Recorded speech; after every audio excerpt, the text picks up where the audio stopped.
And Dave's actually inspired me because, yes, we need a political and economic revolution in which we live within our means, in which we've got a government that sticks to its manifesto promises. We need a cultural revolution as well, where it pays to work and where you have some self-responsibility. Joining me now live on Morning Glory is the Shadow Chancellor of the Exchequer, Mel Stride.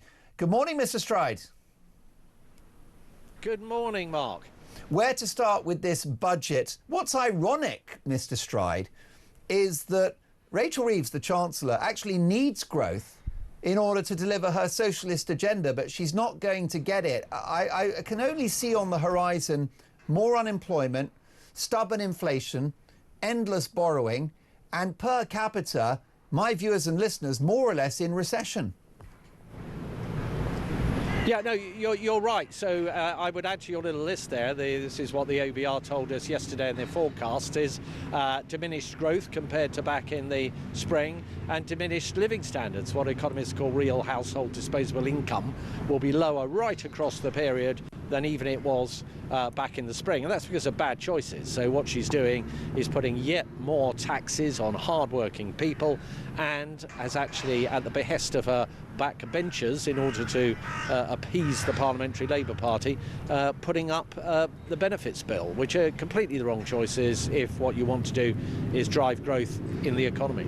And I thought in particular that she evaded the issue of inflation. It got a mention, and the Chancellor celebrated, Mel Stride, that perhaps inflation will correct down by about 0.5% in the next 12 months. Well, that would still leave it at almost double the Bank of England's target. And what it means is my viewers and listeners seeing the devaluation of their pay packet and ever higher prices in the supermarkets and to heat their homes.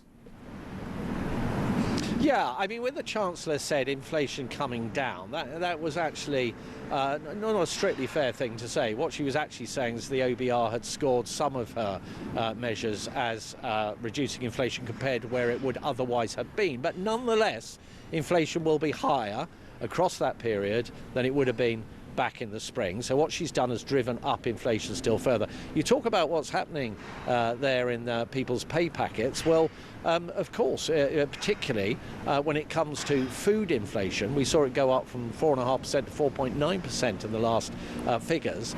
These numbers are going in the wrong direction, and people are feeling it in their pockets. What we need to do, and what we would do, is get on top of government spending, particularly welfare spending, get the benefits bill down so we can get taxes down and get people feeling better off as a consequence.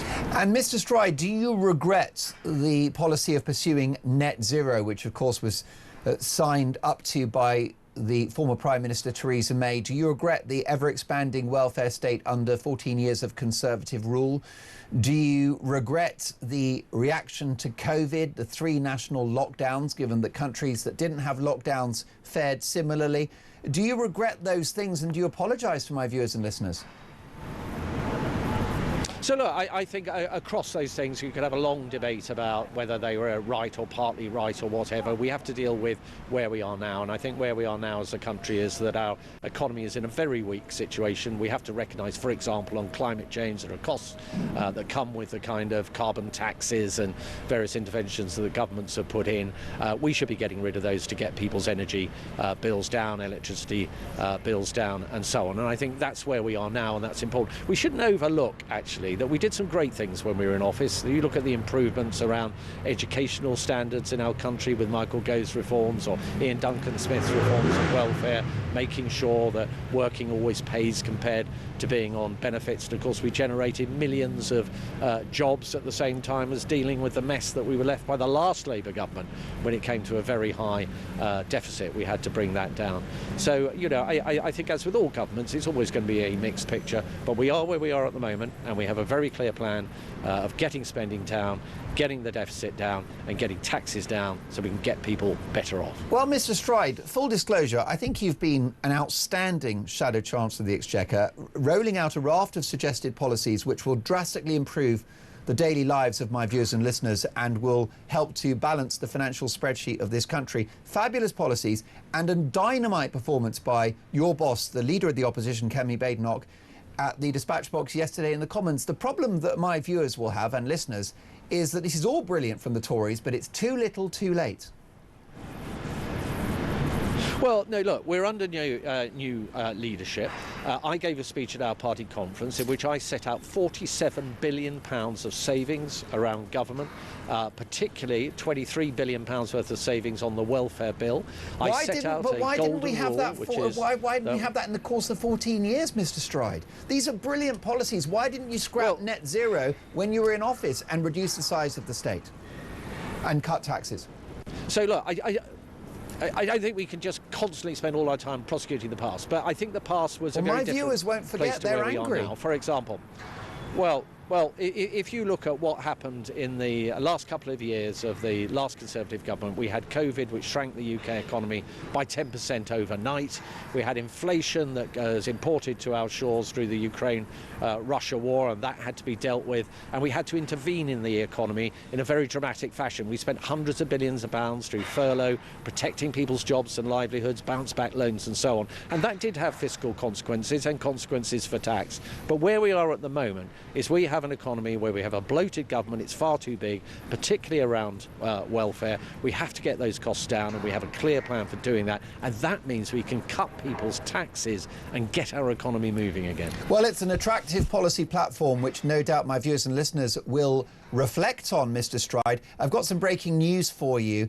Net migration to the UK was an estimated 204,000 in the 12 months to June 2025, down 69% year on year, and the lowest annual figure since 2021.